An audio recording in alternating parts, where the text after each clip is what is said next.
نحمده ونصلي ونسلم على رسوله الكريم اما بعد اعوذ بالله من الشيطان الرجيم بسم الله الرحمن الرحيم والسابقون الاولون من المهاجرين والانصار والذين اتبعوهم باحسان رضي الله عنهم ورضوا عنه وعد لهم جنات تجري تحت الانهار خالدین فیہا ابدا ذالک الفوز العظیم صدق اللہ العظیم وصدق رسولہ النبی الکریم الامین قال اللہ تبارک وتعالی فی شان حبیبی ان اللہ وملائکتہ یصلون علی النبی یا ایہا الذین آمنوا صلوا علیہ وسلموا تسلیما اللہم صلی علی سیدنا ومولانا محمد وعلی آلہ وصحبہ سیدنا ومولانا محمد وبارک وسلم۔ محترم ناظرین و سامعین، السلام علیکم ورحمۃ اللہ وبرکاتہ۔ دفاع صحابہ کرام رضوان اللہ تعالیٰ علیہم اجمعین کے سلسلے میں ہماری یہ گفتگو ہے نبی کریم صلی اللہ علیہ وسلم کے صحابہ کرام رضوان اللہ تعالیٰ علیہم اجمعین کے ایمان پر حملہ کرنے والوں کو ہم جواب دے رہے ہیں۔ یہ اس کا 5واں حصہ ہے، جہاں ان لوگوں کے بارے میں جو صحابہ کرام کے ایمان کے بارے میں بکواسات کرتے ہیں، افسوس تو ہوتا ہے، مگر یہ کھلے جو رافضی تھے یہ تو سب کچھ کرتے تھے نا، پہلے سے ہی ہمیں علم تھا۔ افسوس اس بات کا ہوتا ہے کہ ان کے ساتھ ساتھ اب خود کو اہل سنت کہلانے والے بھی شامل ہو گئے ہیں۔ یہ الفاظ میں اس لیے بار بار دہراتا ہوں تاکہ میرے سنیوں کو، نبی کریم صلی اللہ علیہ وسلم کے غلاموں کو، صحابہ کرام اہل بیت اطہار ازواج مطہرات رضوان اللہ تعالیٰ علیہم اجمعین کے غلاموں کو تھوڑی سی ہوش آئے کہ اندھی عقیدتوں میں اپنے عقیدے برباد مت کیجیے۔ عقیدت سے پہلے عقیدہ، اگر کسی کا عقیدہ درست نہیں ہے تو ہماری اس کے ساتھ کسی قسم کی کوئی عقیدت نہیں ہے، یہ ذہنوں میں بٹھا لیں۔ آج کی آیت کریمہ سورۃ توبہ کی آیت نمبر 100 یعنی 100 ہے، جس میں رب کریم نے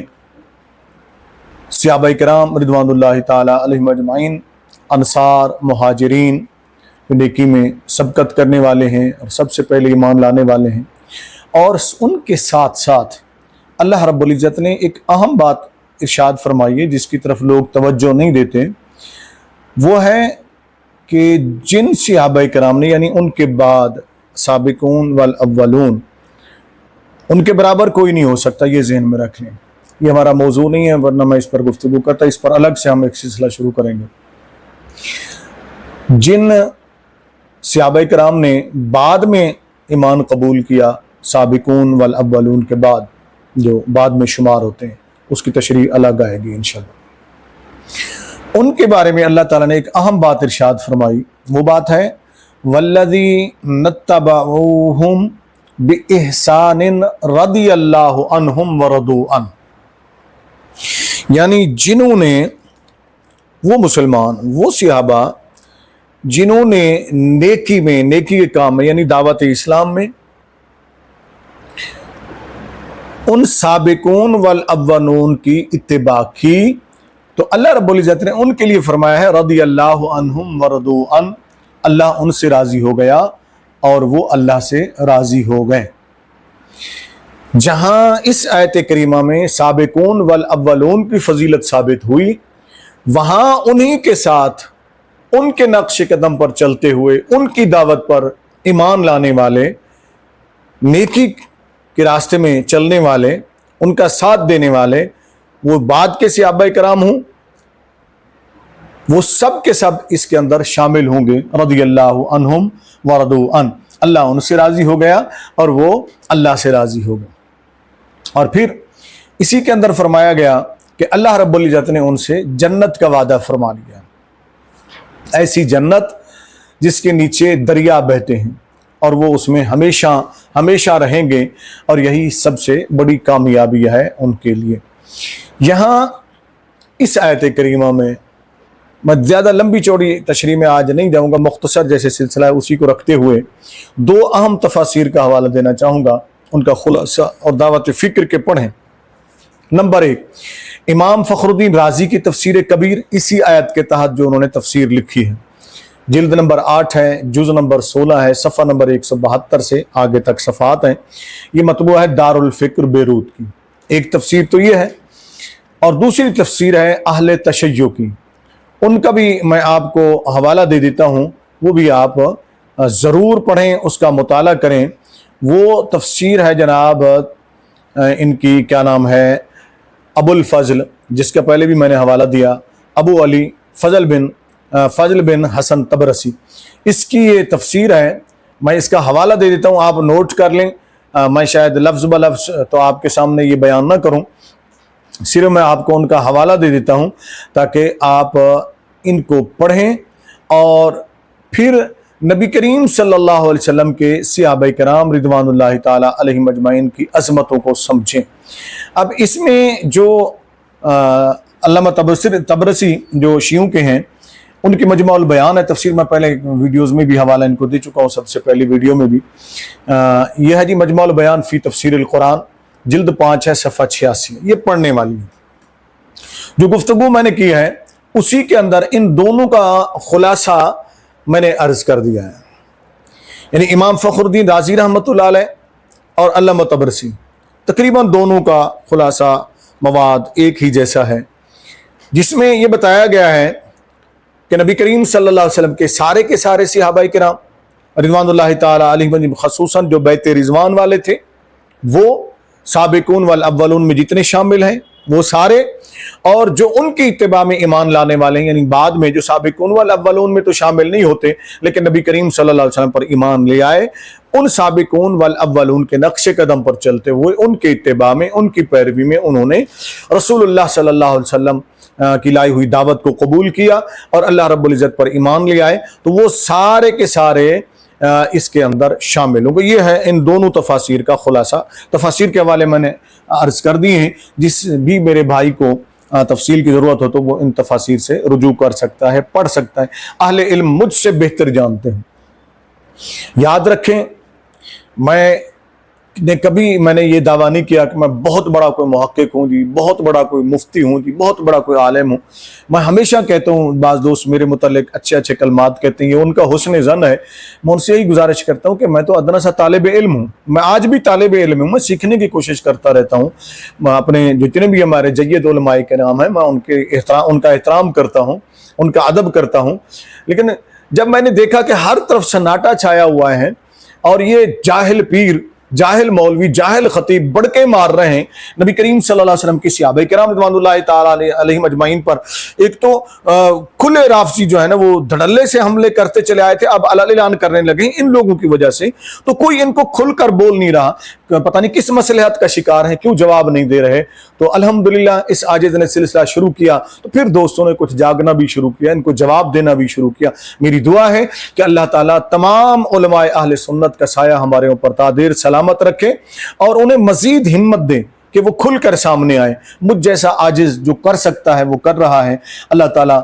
قبول فرمائے اور اللہ تعالیٰ مجھ جیسے عاجز کو بھی استقامت عطا فرمائے۔ ان دونوں تفاسیر میں جو کچھ لکھا گیا اس قرآنی آیت کی روشنی میں، سورۃ توبہ کی آیت نمبر 100 کی روشنی میں، اس میں ان سے جو سب چیز ثابت ہوئی وہ میں تھوڑا سا آپ کو عرض کر دیتا ہوں۔ جو علامہ طبرسی نے لکھا ہے وہ علامہ فخر الدین رازی ان تمام سے، کہ جن بدبختوں نے نبی کریم صلی اللہ علیہ وسلم کے مقدس صحابہ کرام رضوان اللہ تعالی علیہم اجمعین کی مذمت میں روایتیں گنی ہیں، وہ بدبخت ہیں، وہ شریر لوگ ہیں، ٹھیک ہے نا۔ انہوں نے نبی کریم صلی اللہ علیہ وآلہ وسلم کی تیار کردہ مقدس جماعت پر حملہ کر کے اس مقدس جماعت پر حملہ نہیں کیا ہے۔ ذرا سوچیں، یہ لمحہ فکریہ ہے امت مسلمہ کے لیے بھی اور علماء کرام کے لیے بھی، پیروں کے لیے بھی، سب کے لیے، کہ انہوں نے رسول اللہ صلی اللہ علیہ وسلم پر حملہ نہیں کیا۔ جو صحابہ کرام کے بارے میں بکواسات کرتے ہیں، ان کی کمزوریاں تلاش کرتے ہیں یا توہین کرتے ہیں، ان کی در حقیقت یہ لوگ نبی کریم صلی اللہ علیہ وسلم کی ذات گرامی پر حملہ آور ہیں، نبی کریم صلی اللہ علیہ وسلم کی یہ توہین کر رہے ہیں۔ آگے میں احادیث بھی آپ کو سناتا ہوں انشاءاللہ۔ توہین کر رہے ہیں کہ نبی کریم صلی اللہ علیہ وسلم کی تربیت ناقص تھی، نبی کریم صلی اللہ علیہ وسلم صحیح تربیت ہی نہیں کر سکے اپنی جماعت کی، اپنی صحابہ کی، کہ وہ بعد میں نعوذ باللہ مرتد ہو گئے، کسی کا ایمان ناقص ہو گیا، کسی کو یہ منافق کہتے ہیں، کسی کو یہ کچھ کہتے ہیں۔ حیرت ہوتی ہے مجھے کہ مسلمان کیسے ان لوگوں کی باتیں برداشت کرتے ہیں اور سن کر سمجھتے ہو جی ہمارے پیر صاحب ہیں، جی ہمارے مرشد، ہمارے بڑے خطیب صاحب ہیں، ہمارے بڑے عالم ہیں۔ یاد رکھیں ایسوں کو جوتے کی نوک پر رکھیں جو کسی بھی صحابی، نبی کریم صلی اللہ علیہ وسلم کے صحابی کی توہین کرے یا اہل بیت کے کسی بھی فرد کی یا ازواج مطہرات میں سے کسی بھی زوجہ محترمہ کی رضی اللہ تعالی عنہم کی توہین کرے، ایسوں سے قطع تعلق کر دیں، بائیکاٹ کریں، ان سے بالکل تعلق چھوڑ دیں۔ اگر آپ کسی ایسے جاہل پیر کے، ایسے گستاخ پیر کے مرید ہیں، اس سے بیعت توڑ دیں، کسی مولوی سے رابطہ ختم کریں، اس سے رابطہ۔ میرے نبی صلی اللہ علیہ وسلم کی مقدس جماعت سے، مقدس اہل بیت سے، مقدس ازواج مطہرات رضی اللہ تعالی عنہم سے بڑھ کر کوئی بھی نہیں ہے۔ اب یہ لوگ جو خلفائے ثلاثہ رضوان اللہ تعالی علیہم اجمعین کی ذوات قدسیہ کو مغلظات بکتے ہیں، یہ بھی بدبخت لوگ ہیں۔ یہ ان تفاسیر کے روشن میں، اس آیت کی روشن میں جو ثابت ہوا، میں خلاصہ پیش کر رہا ہوں۔ اور میرے نبی صلی اللہ علیہ وسلم کے صحابہ رضوان اللہ تعالی علیہم اجمعین جن کے متعلق، جن کو نبی کریم صلی اللہ علیہ وسلم نے تیار کیا، کہتے ہیں یہ صحابہ مرتد ہو گئے تو یہ ایسے بدبخت لوگ ہیں، شریر ترین لوگ ہیں، ایسے بدبختوں سے بچیں۔ ان دونوں تفاسیر کے جو عبارات ہیں ان کا خلاصہ میں پیش کر رہا ہوں۔ اور پھر کچھ لوگ ہیں وہ کہتے ہیں کہ حضرت علی افضل، انبیاء سے بھی افضل ہے، نعوذ باللہ۔ یہ ساری چیزیں بیچ میں آ جاتی ہیں۔ ہم چلتے ہیں آگے کی طرف، میں آپ کو لے کر چلتا ہوں۔ میں اس گفتگو میں رہوں گا تو یہ کافی طویل خلاصہ ہے۔ میں نے عرض کر دیا ہے کہ صحابہ کرام رضوان اللہ تعالی اجمعین کے متعلق اس آیت کی، یعنی سورۃ توبہ کی جو آیت 100 تلاوت کی آپ کے سامنے، تفسیر امام فخر الدین رازی دیکھیں اور تفسیر مجمع البیان دیکھیں علامہ طبرسی شیعہ کی، آپ کو مزہ آ جائے گا، اور پھر ان تمام لوگوں کے سوالات کے جواب آپ کو مل جائیں گے۔ اس آیت مقدسہ سے بھی صحابہ کرام رضوان اللہ تعالی علیہم اجمعین کا عادل ہونا، منصف ہونا، صاحب ایمان کامل والا ہونا اور زاہد، زہد و تقوی والا ہونا ثابت ہوتا ہے۔ اب ہم ذرا دیکھتے ہیں نبی اکرم رحمت کل عالم صلی اللہ علیہ وسلم، جن کے متعلق اللہ رب العزت نے قرآن کریم ارشاد فرمایا وما ينطق عن الهوى ان هو الا وحی یوحى، کہ میرے محبوب صلی اللہ علیہ وسلم اپنی خواہش سے کچھ نہیں بولتے، وہ وہی بولتے ہیں جو اللہ کی طرف سے ان کے اوپر وحی کی جاتی ہے۔ پتہ چلا کہ نبی کریم صلی اللہ علیہ وسلم جو بھی آپ صلی اللہ علیہ وسلم نے ارشاد فرمایا وہ اللہ کی رضا سے فرمایا، اللہ کے حکم سے فرمایا۔ آئیے ہم دیکھتے ہیں کہ نبی کریم صلی اللہ علیہ وسلم نے جس مقدس جماعت کو تیار کیا تھا، جو نبی کریم صلی اللہ علیہ وسلم کے براہ راست شاگرد ہیں، جنہوں نے نبی کریم صلی اللہ علیہ وسلم کو دیکھا ہے، خود کریم آقا علیہ الصلوۃ والسلام نے ان کا کس طرح دفاع فرمایا اور کس طرح ان کی شان بیان فرمائی، تو احادیث کا ذخیرہ بڑا بھرا پڑا ہے ان ارشادات مبارکہ سے۔ چند ان میں سے باتیں جو ہیں احادیث مبارکہ جو ہیں وہ میں آپ کے سامنے پیش کرتا ہوں، آپ نے توجہ سے ان کو سماعت فرمانا ہے۔ نبی کریم صلی اللہ علیہ وسلم، جیسا کہ میں نے عرض کیا کہ متعدد بار کریم آقا علیہ الصلوۃ والسلام نے اپنے تیار کردہ شاگردوں کے مراتب، درجات ان کو بیان فرمایا۔ یہ ذہن میں رکھ لیں، جس صحابی کا جو درجہ ہے، وہ چاہے ازواج مطہرات ہوں، چاہے اہل بیت ہوں، صحابہ کرام رضوان اللہ تعالی، سب ان سب کا جو بھی درجہ ہے ہم سب کو تسلیم کرتے ہیں، ہم سب کا احترام کرتے ہیں، کسی کی ہم تنقیص نہیں کرتے، توہین نہیں کرتے، نہ ہی اس کو برداشت کرتے ہیں۔ اب انہیں نبی کریم صلی اللہ علیہ وسلم نے جن کو تیار فرمایا تھا، انہیں برا کہنے سے روکا، اپنی امت کو بار بار روکا، ان کی مقدس شانوں کو، ذاتوں کو، ان کی عرفہ و اعلیٰ بارگاہ میں بے ادبی کرنے سے منع فرمایا۔ نبی کریم صلی اللہ علیہ وسلم نے بے ادبی کے لفظ کہنے سے بھی سختی سے منع فرمایا، اور زبان تان دراز کر کے، جیسا کہ آج کل زبان دراز لوگ، کچھ دریدہ دہن کچھ لوگ زبان درازیاں کر رہے ہیں، یہ بد زبان، ان بد زبانوں کو لگام ڈالنی چاہیے حکومت وقت کو بھی اور عوام کو بھی جہاں دیکھیں یہ بد زبانی کر رہے ہیں وہیں پکڑو ان کو اور قانون کے حوالے کرو ان بدماشوں کو، کہ اتنے ان کی زبانیں لمبی ہوتی جا رہی ہیں کہ نبی کریم صلی اللہ علیہ وسلم کی تیار کردہ مقدس جماعت کے اوپر یہ زبان درازی کر کے در حقیقت یہ رسول اللہ صلی اللہ علیہ وسلم کی توہین کر رہے ہیں۔ ان کے پیچھے ان کے ان آقاؤں کا ہاتھ ہے جو رسول اللہ صلی اللہ علیہ وسلم کی مسلسل توہین کرتے ہیں، ان کی تیار کردہ مقدس جماعت کے پیچھے ان کو لگا کر کہ ان کی تیار کردہ مقدس جماعت کو کمزور بتاؤ، ان کے عیب لوگوں کو بیان کرو، زبان درازی کرو، تاکہ لوگوں کے ذہنوں میں بیٹھ جائے کہ رسول اللہ صلی اللہ علیہ وسلم کی نعوذ باللہ تربیت ہی ناقص تھی۔ کتنے بڑی سازش ہے یہ، مسلمان اس کو سمجھیں۔ اور میرے کریم آقا علیہ الصلوۃ والسلام نے ان کے بارے میں، اس مقدس جماعت کے بارے میں بڑی پیاری باتیں ارشاد فرمائی ہیں اور تنبیہ بھی فرمائی ہے۔ سب سے پہلی جو روایت میں آپ کی بارگاہ میں پیش کر رہا ہوں، توجہ سے سماعت کیجئے گا۔ حضرت سیدنا ابو سعید خدری رضی اللہ تعالیٰ عنہ بیان فرماتے، اچھا اس حدیث مبارکہ پر میں بڑی تفصیل سے لکھ چکا ہوں اور اس کے بعد لوگوں نے کہا یہ ضعیف ہے، تو اس کے متعدد روات کے اوپر بھی میں نے گفتگو کی، مضمون اس کے اوپر میں لکھ چکا ہوں کہ میرے صحابہ کو برا نہ کہو کے عنوان سے۔ تو نبی کریم صلی اللہ علیہ وسلم سے وہ روایت فرماتے ہیں سیدنا ابو سعید خدری رضی اللہ تعالیٰ عنہ کہ رحمت کل عالم صلی اللہ علیہ وسلم نے اپنی تیار کردہ جماعت، اپنے شاگردوں یعنی صحابہ کرام رضوان اللہ تعالیٰ علیہم اجمعین پر زبان درازی کرنے والوں کو پہلے ہی بتا دیا تھا، آگاہ فرما دیا تھا اور منع فرما دیا تھا۔ فرمایا تھا لا تسبوا اصحابی فلو ان احدکم انفق مثل احد ذهبا ما بلغ مدّا احدہم ولا نصیفہ۔ یہ صحیح بخاری شریف کی حدیث پاک ہے، فضائل الصحابہ باب قول النبی صلی اللہ علیہ وآلہ وسلم لو کنت متخذا خلیلا، حدیث نمبر جو ہے یہ آپ دیکھ سکتے ہیں 3470، اور صحیح مسلم شریف کی فضائل الصحابہ کے اندر حدیث آپ دیکھ سکتے ہیں 2540۔ یعنی حضرت ابو سعید خدری رضی اللہ تعالیٰ عنہ ارشاد فرماتے ہیں کہ رحمت کل عالم صلی اللہ علیہ وآلہ وسلم نے صحابہ کرام رضوان اللہ تعالیٰ علیہم اجمعین کے متعلق ارشاد فرمایا کہ میرے صحابہ کو برا مت کہو، انہیں گالی مت دینا، کیونکہ میری صحبت با فیض کی برکت سے ان کی شان یہ ہو گئی ہے کہ اگر تم میں سے کوئی شخص احد پہاڑ کے برابر بھی سونا راہ خدا میں یعنی اللہ کی راہ میں خرچ کر ڈالے تب بھی اس کا ثواب ان میں سے کسی یعنی صحابہ کرام رضوان اللہ تعالیٰ علیہم اجمعین میں سے کسی کے راہ خدا میں خرچ کیے گئے سیر یا آدھے سیر غلے کے ثواب کے برابر بھی نہیں پہنچ سکتا۔ یعنی اگر کسی شخص نے احد پہاڑ کے برابر بھی سونا اللہ کی راہ میں خرچ کر دیا تو میرا وہ صحابی جس نے آدھا سیر جو یا غلہ یا کوئی بھی چیز یا اس سے کچھ کم خرچ کیا ہے اس کے برابر بھی نہیں ہو سکتے۔ جب اللہ کی راہ میں خرچ کرنے کے برابر ان کے برابر نہیں ہو سکتے، راہ میں خرچ کرنے کے لیے ان کے برابر نہیں ہو سکتے ہیں، تو پھر مقامات میں صحابہ کرام کے برابر کوئی کیسے ہو سکتا ہے؟ اس لیے آقا علیہ الصلوۃ والسلام نے فرمایا کہ میرے صحابہ کو برا نہ کہو۔ دوسری حدیث سنتے ہیں ہم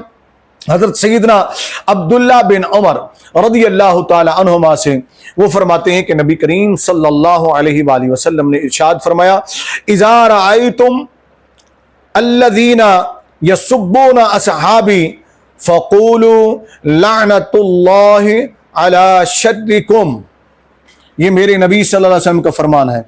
اور میں اس ویڈیو کے توسط سے لکھ میں چکا ہوں، بار بار لکھتا ہوں اس کے اوپر، میں اپنے سامعین کو، ناظرین کو اور خاص کر نوجوانوں کو ایک نکتہ دینا چاہتا ہوں، پوائنٹ دینا چاہتا ہوں۔ جب بھی کسی کو دیکھو کہ یہ صحابی کو بھونک رہا ہے، کسی بھی صحابی کو بھونک رہا ہے رضی اللہ تعالیٰ، اس کو کہہ دیا کرو لعنت اللہ علی شرکم، لعنتی تیرے شر پر لعنت ہو، ایسوں کی نسل پر لعنت ہو جو صحابہ کرام رضوان اللہ تعالیٰ علیہم اجمعین کو بھونکتے ہیں۔ تو یہ کریم آقا علیہ الصلوۃ والسلام نے فرمایا لعنت اللہ علی شرکم، تمہارے شر پر اللہ کی لعنت ہو۔ اسے حیرت کی بات ہے، یہ نبی کریم صلی اللہ علیہ وسلم ارشاد گرامی ہے۔ میں نے ایک جگہ پڑھا کہ ایک شخص نے یہ پوسٹ کی، یہ حدیث، اس کے اوپر گورنمنٹ آف پنجاب کے تحت چلنے والے اداروں کی طرف سے پرچہ کاٹ دیا گیا۔ حیرت نہیں ہے؟ کہاں رہ گئی تمہاری مسلمانی؟ کہاں رہ گیا تمہارا اسلامی جمہوریہ پاکستان؟ کس راستے پر چل پڑے ہو یار؟ اب سنو، اس حدیث کا حوالہ نوٹ کر لیں۔ سنن ترمذی اس کو جامع ترمذی بھی کہتے ہیں، کتاب المناقب عن رسول اللہ صلی اللہ تعالی علیہ وآلہ وسلم، باب ما جاء فی فضل من رأى النبی صلی اللہ علیہ وآلہ وسلم وصحبہ، رقم الحدیث ہے جی 3866۔ اس کے اوپر بڑی تفصیل سے میں لکھ چکا ہوں، مضمون پورا پوسٹ کر چکا ہوں، اور اس کے روات کے اوپر بھی گفتگو کر، جس کو چاہیے ہو وہ گوگل کے اوپر سرچ کر کے بھی لے سکتا ہے۔ نبی کریم صلی اللہ علیہ وسلم کے اس حدیث پاک کا خلاصہ مفہوماً ترجمہ عرض ہے کہ جب تم میرے صحابہ رضوان اللہ تعالی علیہم اجمعین کی شان اقدس میں کسی کو بھی گستاخی کرتے دیکھو، ان گستاخی کرنے والوں کو دیکھنا، تو پھر تم نے کیا کہنا ہے؟ میرے نبی صلی اللہ علیہ وسلم نے یہ جملہ یاد کر لیں، ارشاد فرما دیا لعنت اللہ علی شرکم، صحابہ کے گستاخوں کو کہو کہ تمہارے شر پر اللہ کی لعنت ہو، یہ ایسے لعنتی لوگ ہیں، یہ لعنت کے مستحق ہیں۔ آگے بھی حدیث آ رہی ہے، اس کو بھی ذرا سنیے گا۔ حضرت سیدنا عبداللہ بن مغفل رضی اللہ تعالی عنہ بیان فرماتے ہیں کہ نبی کائنات، نبی کل کائنات، رحمت کل کائنات، رحمت کل عالم صلی اللہ علیہ وسلم، تاجدار کائنات صلی اللہ علیہ وآلہ وسلم نے ارشاد فرمایا، اب یہ میں اس کا خلاصہ طویل حدیث ہے، میں حوالہ دے دیتا ہوں اور اس کا مفہوم میں عرض کر دیتا ہوں۔ یہ جامع ترمذی کی حدیث پاک کتاب المناقب ہے جی، حدیث نمبر جو ہے آپ دیکھ سکتے ہیں 3862، یعنی نبی کریم صلی اللہ علیہ وآلہ وسلم نے ارشاد فرمایا میرے صحابہ کے بارے میں اللہ عز و جل سے ڈرو، اللہ کا خوف کرتے رہنا، ڈرتے رہنا، کہیں کوئی ایسا جملہ نہ کہنے دینا کہ ان کی گستاخی ہو جائے۔ میرے بعد نبی کریم صلی اللہ علیہ وسلم نے فرمایا کہ میرے بعد انہیں تنقید کا نشانہ نہ بنانا، جس نے ان سے محبت کی اس نے میری محبت ہی کے سبب ان سے محبت کی ہے، اور جس نے ان سے نفرت کی اس نے مجھ سے نفرت کرنے کی وجہ سے ہی ان سے نفرت کی ہے، اور جس نے انہیں تکلیف دی اس نے مجھے اذیت دی ہے، اور جس نے مجھے اذیت دی اس نے اللہ عز و جل کو اذیت دینے کی کوشش کی ہے، اور جو اللہ عز و جل کو اذیت دینے کی صحیح کرے گا، کوشش کرے گا، وہ اسے ان قریب گرفتار عذاب فرمائے گا۔ یعنی جو میرے صحابہ کے اوپر تنقید کرتا ہے در حقیقت وہ میرے اوپر تنقید کرتا ہے، جو ان سے بغض رکھتا ہے وہ مجھ سے بغض رکھتا ہے، جو ان سے بغض رکھتا ہے وہ مجھ سے بغض رکھتا ہے، جو ان کو تکلیف دیتا ہے وہ مجھے تکلیف دیتا ہے، اور جو مجھے تکلیف دیتا ہے مجھ سے بغض رکھتا ہے، مجھے اذیت دیتا ہے، وہ در حقیقت اللہ کو اذیت دینے کی کوشش کرتا ہے، اللہ سے بغض رکھنے کی کوشش کرتا ہے، اللہ سے عداوت رکھنے والا ہے۔ اس حدیث پاک کا خلاصہ جو مفہوم سمجھ میں آتا ہے وہ میں نے آپ کے سامنے عرض کیا ہے۔ تو ایسے لوگوں کو جب بھی آپ دیکھیں تو آپ ان کو وہی جواب دیں جو سابقہ حدیث میں نے عرض کر دیا کہ اللہ رب العزت ایسے لوگوں کو سخت ترین سزا دے گا۔ آگے ایک بڑی زبردست حدیث پاک ہے، اس کو آپ نے توجہ سے سننا ہے اور سارے نوجوانوں نے اس کو یاد کرنا ہے۔ جب بھی کوئی ایسا مولوی، ایسا پیر، ایسا ذاکر، کوئی ایسا شخص بوتھا کھول کے نبی کے صحابہ کو بھونکنے کی کوشش کرے تو یہ حدیث پڑھ کے اس کو سنانی اور اس کے منہ پہ مارنی ہے جو میرے نبی صلی اللہ علیہ وسلم صدیوں پہلے ان کے منہ پر مار دیا تھا، ان کی نسلوں کا بھی بتا دیا تھا کہ یہ بھونکنے والے لوگ کون ہوں گے، یہ ملعونین کون ہیں، یہ لعنتی لوگ کون ہیں، ذرا سنیں۔ سیدنا عبداللہ بن عباس رضی اللہ تعالیٰ عنہما، یہ عبداللہ بن عباس ہیں جو اہل بیت میں بھی شامل ہیں، نبی کریم صلی اللہ علیہ وسلم کے چچا زاد بھائی ہیں، نبی کریم صلی اللہ علیہ وسلم کے چچا حضرت عباس رضی اللہ عنہ کے بیٹے ہیں، راس المفسرین فی الصحابہ ہیں۔ حضرت عبداللہ بن عباس رضی اللہ تعالیٰ عنہ ارشاد فرماتے ہیں کہ نبی اکرم نور مجسم رحمت کل عالم صلی اللہ علیہ وآلہ وسلم نے اپنے تیار کردہ شاگردوں کا دفاع کرتے ہوئے کیا خوبصورت بات ارشاد فرمائی۔ آپ صلی اللہ علیہ وسلم نے ارشاد فرمایا من سب اصحابی فعلیہ لعنت اللہ والملائکۃ والناس اجمعین، المعجم الکبیر طبرانی، رقم الحدیث 12709، یعنی 12709 حدیث نمبر ہے۔ سیدنا عبداللہ بن عباس رضی اللہ تعالیٰ عنہ ارشاد فرماتے ہیں نبی کریم صلی اللہ علیہ وسلم نے ارشاد فرمایا جب تم کسی ایسے بدبخت کو دیکھو، کسی بھی ایسے بدبخت کو دیکھو کہ میرے صحابہ کو برا کہتا ہے تو اس برا کہنے والے پر اللہ عز و جل اور اس کے فرشتے اور تمام لوگوں کی لعنت و پھٹکار ہو جو میرے صحابہ کو برا کہتا ہے۔ اب میں ان مقدمہ کرنے والوں سے بھی سوال کروں گا جو اس حدیث شیئر کرنے پر پرچہ جنہوں نے کاٹا، ان سے کہوں گا کہ حضرت عبداللہ بن عباس کے خلاف بھی پرچہ کاٹ دو نا، روایت تو انہوں نے کی ہے نا،